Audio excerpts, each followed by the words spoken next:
দেখো কি খাচ্ছি, ডিমের পোচ, এঁচোড়ের তরকারি, পরোটা, চাটনি।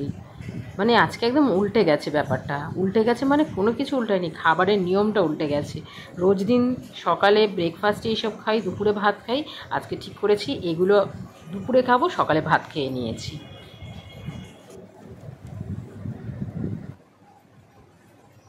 লাঞ্চ করতে বসে গেছি। আহা, রোজ যা করি তার থেকে বাইরের কোনো রকম একটু নতুনত্ব নতুনত্ব আনতে লাইফে বেশ ভালো লাগে।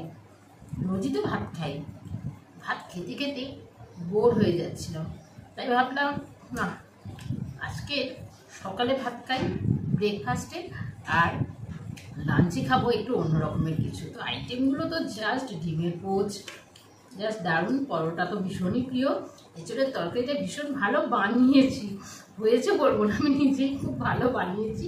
আর এই গরমে চাটনি ছাড়া শরীর চলবে না, সেই জন্য তো চাটনি মাস্ট। ভেবেছিলাম দই আনবো, তো আজকের প্ল্যানটা ক্যান্সেল করে দিলাম, অন্য একটা প্ল্যান আছে বলে। তো তোমরা কে কী লাঞ্চ করছো বলো। আমার তো আজকে লাঞ্চটা জাস্ট জমে গেছে। অবশ্যই কেউ বানিয়ে খাওয়ালে বেশি ভালো লাগতো, কিন্তু সেই উপায় তো নেই, নিজেকেই বানিয়ে খেতে হয়। তাই নিজের বানানো খাবারের মধ্যে নতুনত্ব আনার চেষ্টা করি, একটু ওলট পালট করে দিই। কখনো এটা খাই, কখনো সকালবেলা খাই ছাতু, আবার কখনো খুব পেট ঠেসে একবার প্রচুর খাবার খেয়ে নিলাম। পরবর্তী মুহূর্তে কি আছে জানি না, এই আছি এই নেই, যেটুকুনি আছে সেইটুকুনি খুব ভালো করে, মানে এটাই শেষ মুহূর্ত এই ভেবে জীবন কাটিয়ে দিতে চাই।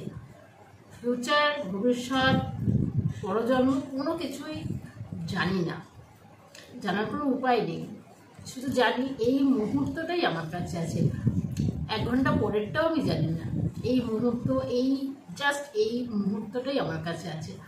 শেষ মুহূর্ত ভেবে খুব এনজয় করতে চাই, এবং এইভাবে প্রতিটা মুহূর্ত জীবনের শেষ দিন পর্যন্ত আমি উপভোগ করতে চাই, নিজেকে ভালোবাসতে চাই।